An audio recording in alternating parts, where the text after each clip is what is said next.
Your father, MKO Abiola, won what many call the freest election in Nigeria's history.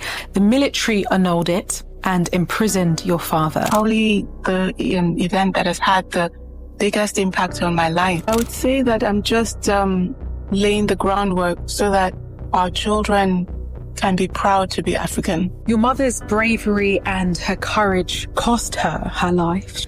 How did you find the strength in that time to carry on with the work that you were doing? Well, the first thing is I felt very strongly that my mother would trust me not to let her down. If you want to turn pain into purpose, sink down into the pain and think, what message does this have for me? Hafsat Abiola is the president of the Women in Africa initiative, connecting leading women across the continent.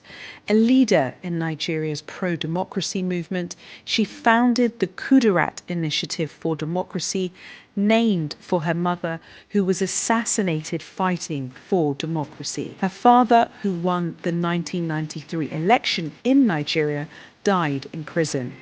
A Harvard-trained economist who turned that loss into a mission. You're known as an activist, an economist, a leader, but how would you describe the work that you do? I would say that I'm just laying the groundwork so that our children can be proud to be African. I want to do that. I feel like the kind of work we're doing and the reason why so many don't do it is because the payoff is going to be so far in the future. And we kind of have to survive now.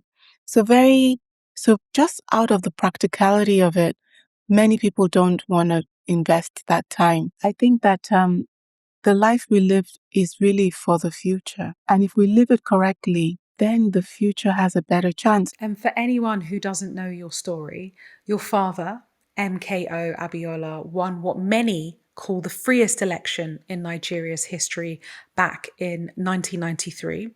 The military annulled it and imprisoned your father. How did seeing all of that unfold impact you? I have to say that it's probably the event that has had the biggest impact on my life, because up until that moment, I had really been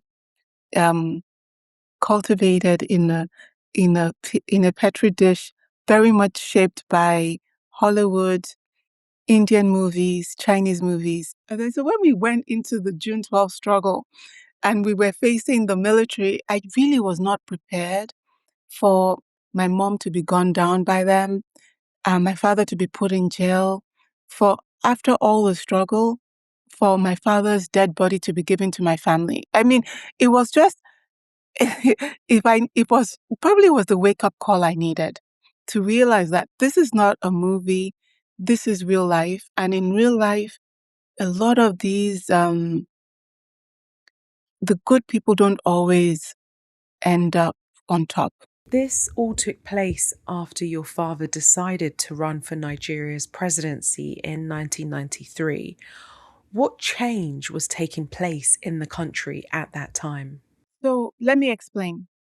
My country, Nigeria, gained its independence from the military in 1960. After the Civil War, Nigeria had a military system that ended around 79-80. And by the early 90s, the military that was in control of the country now said that they wanted to hold democratic elections, that they wanted to bring an end to all these long periods of military rule.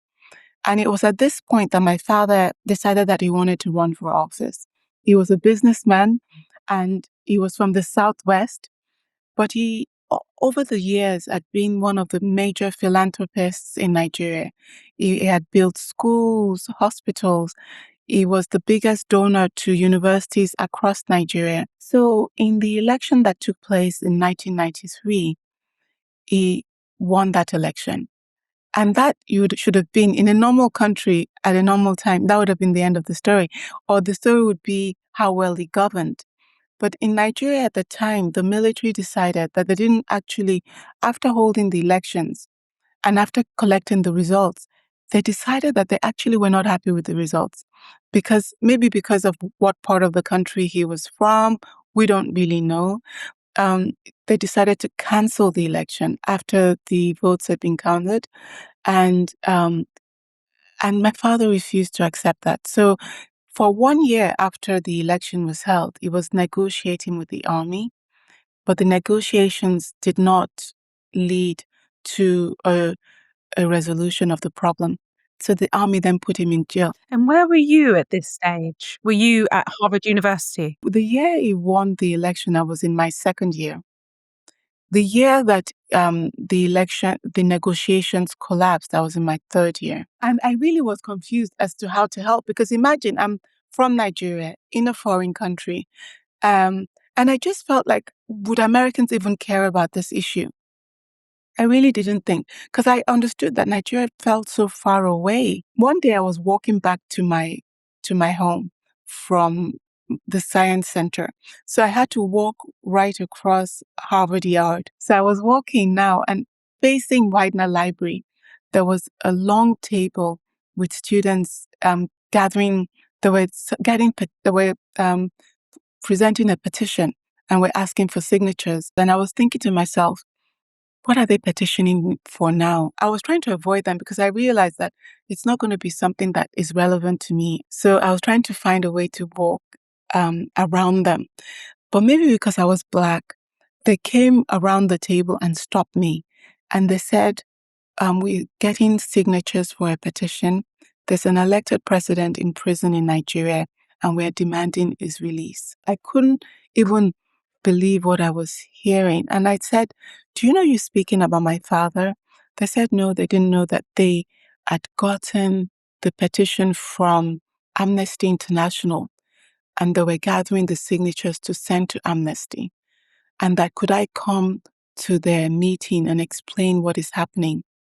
So I promised to do that, and I ran all the way home and called my mom, and I said, Mom, there's some people that want to help.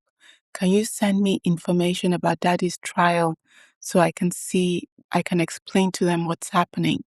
So she faxed me the information, and on the cover letter, she'd written, um, thank you for helping Hafsat. I've been waiting for you to ask. Now, I didn't even know she was waiting, because I didn't even see myself as somebody that had anything to contribute to this. But I was so fortunate that those people gave me something that I could do. And when I went to present to them, they then organized with Amnesty to a nationwide tour where I could go across the United States and talk about what was happening and help to galvanize people to help us. And that's how I became very much a leader. Your mother, Kudirat, she led the fight for your father's freedom and for democracy in Nigeria. What was she like as a person? I think she was the gentlest, nicest person, but very principled. And the important character trait I'd like to mention is just that my mom was not so much impressed by money as she was impressed by character. We were also of a very privileged family, but my mom and my dad didn't think that way at all. They were very much about people, about our people and our responsibility to our people, about the culture. And the culture is very much about respect, whatever the class the person has. And in fact, my mom, the way she raised our 7 children was almost to be critical of people that just stood on wealth as their main form of identity. So if people came to visit us, when they leave, if they behaved in a very pompous way, my mom would call our 7 children and she'll say, okay, act the way that man acted. Show me how he walked in and how he sat and how he talked. And, so we'll do this and say, do, and and my mom would laugh and she'll say, do it again, do it again. And in the end, we came away understanding that you were almost a clown when you try to set yourself up above others, that makes you a clown. Your mother's bravery and her courage cost her her life. How did you find the strength in that time to carry on with the work that you were doing? Well, the first thing is I felt very strongly that my mother would trust me not to let her down. She would trust me to to continue our work. She would trust that, because by killing her, the military was trying to send a message. She would trust me to make sure that I left that message undelivered, that they would know. And that's why 24 hours after she was killed, I was already on CNN giving an interview and challenging the military and saying that I believe that they were the ones that killed her, which later evidence now pointed out to be true, and to let them know that we would not let her down. The African understanding is that when we die, we go to an ancestral place where the ancestors are already there. And the expectation is that they're waiting for us. And they're waiting for us to come with stories about after they left, what did you do? And I'm so confident that my mom expects the very best stories. And I can't even imagine a life where my stories are not going to be the kind that will make her laugh and to make her feel proud. Your parents stood for something that most people would have stayed silent about. What did that conviction cost you and the family? It cost us pretty much everything. So the life we lived before the whole June 12th struggle, it's like going from the penthouse to the basement, not even to the ground floor. We've gone it was like a crash economically, financially that we experienced. It was just incredible.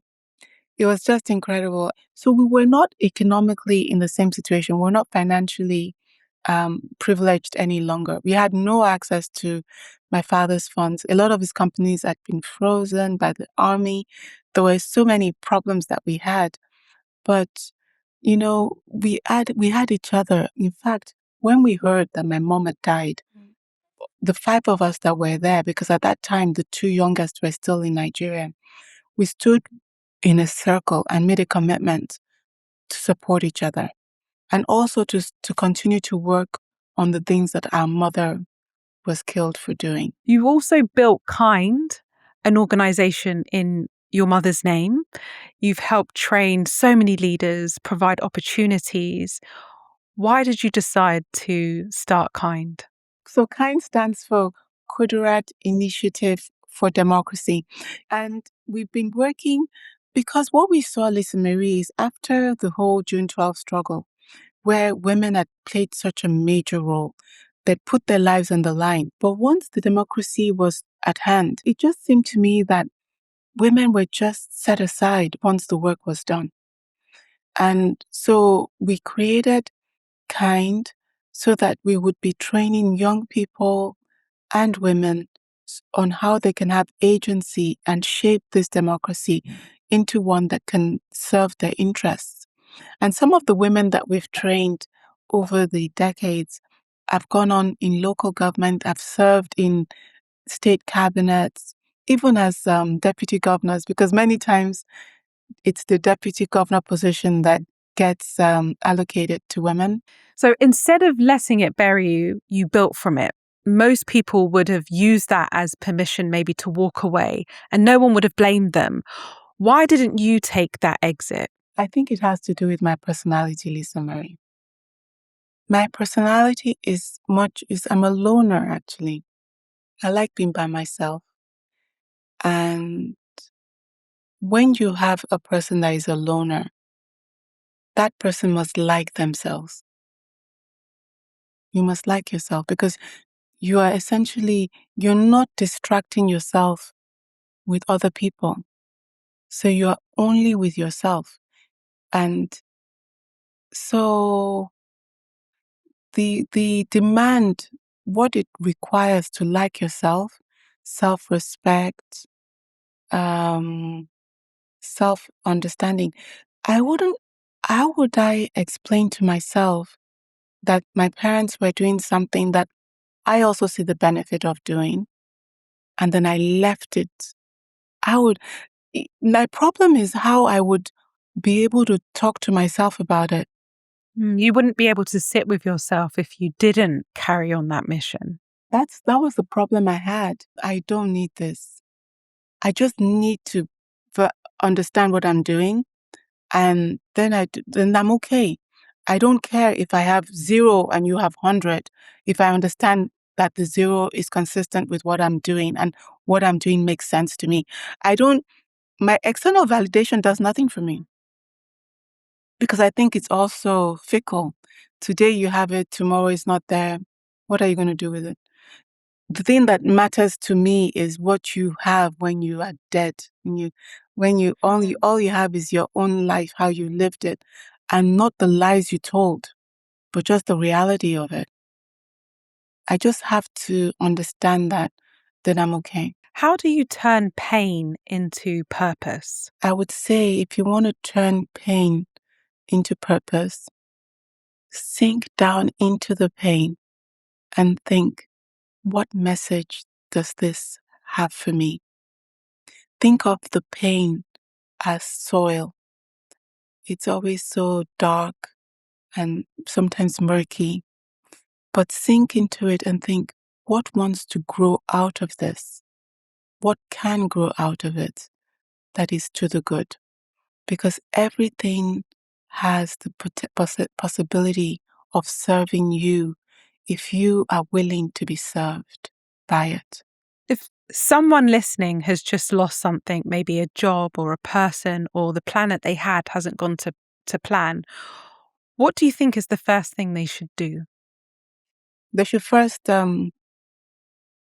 write down everything they're grateful for, because no matter what the losses are, there's still so many things we can be grateful for. And you can just say at that point, when you've lost something, your will be done. What is it that you require of me at this moment? How can you help me see what you require? How can you help me be what you require? To the person whose dream feels too big, who's terrified of the cost, what do you say to them to take that step? What is the small thing you can accomplish of this big goal? Just one small thing.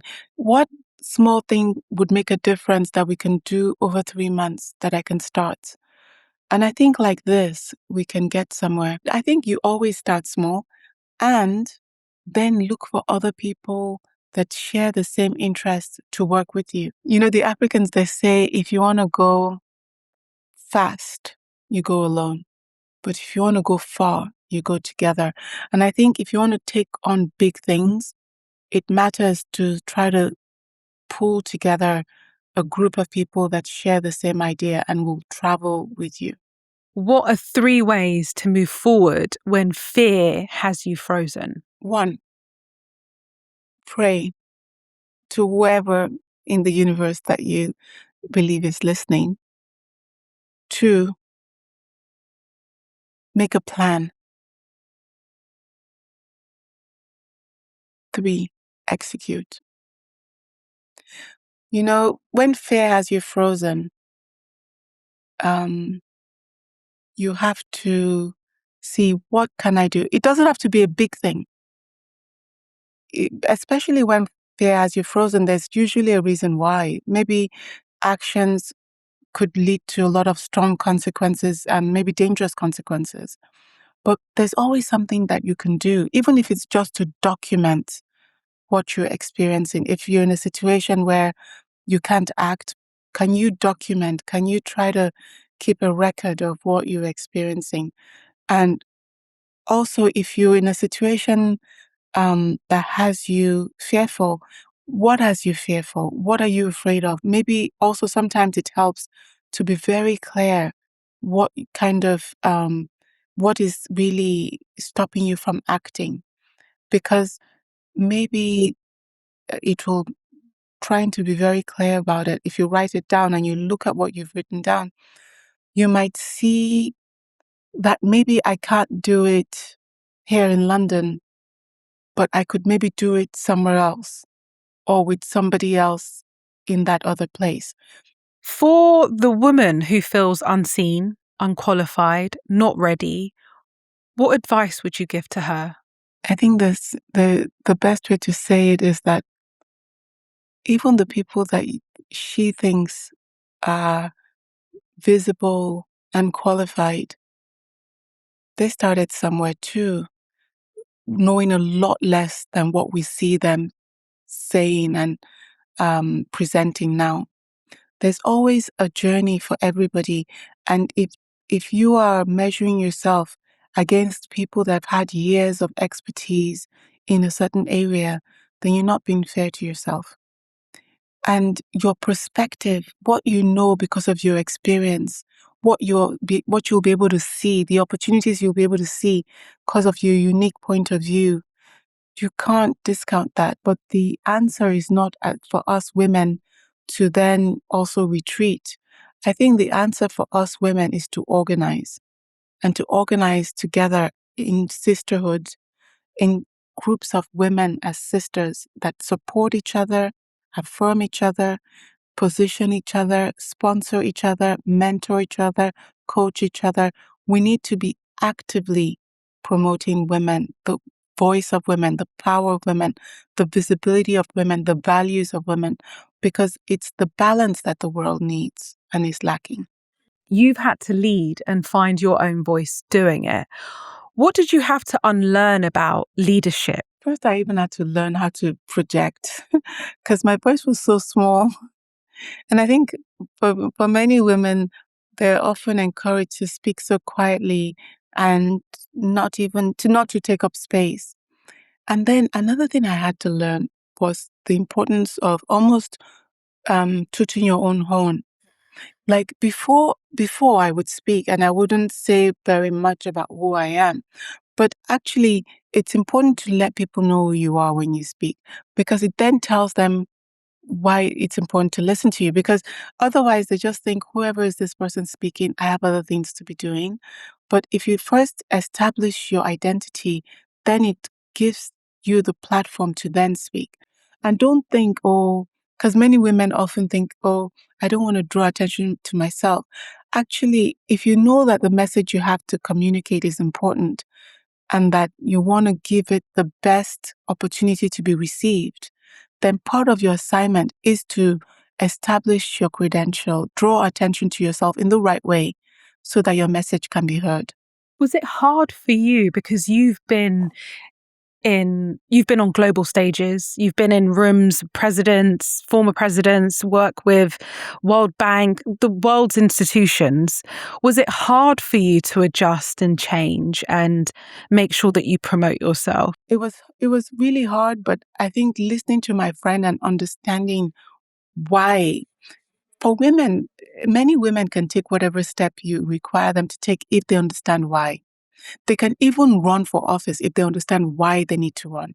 Many times, if they think, oh, I'm just going to run to project myself, they'll never run. But if they think, I'm going to run, that these ideas, things that we want to see done, and I'm in the best position to be the one that advances it, once you can convince a woman of the why, you can get her to do pretty much anything. And so once I understood that it was important for the message, then it really removed my barriers to speaking. What are you working on currently? So two main things that I'm working on is with Project Dandelion is this whole how we bring this concept of sistering, which is actually a carpentry term where you take one piece of wood and you sister it with another. And when they're fused together, they can bear even greater weight. And take that into the work of Project Dandelion, bringing like tools and techniques and practices, having the global south speak to each other and see what we can learn from each other, what African countries can learn from women's associations in Africa, so that we can leapfrog a lot of mistakes and development challenges and start moving women across value chains in the different industries that they're in, so that wealth becomes part of their inheritance and part of what they're bequeathing to the next generation. And I'm working actively on this now for the Project Dandelion campaign with a focus on COP32. which will be held in Addis Ababa in Ethiopia in 2027 November, to see what kind of energy can we galvanize across Africa towards COP32 that shows that communities of women leaders across Africa are taking responsibility for the climate crisis and are driving action. Hafsat, thank you so much for taking the time to come on and sharing your incredible journey. Lisa Marie, you're such an angel, and thank you for all the support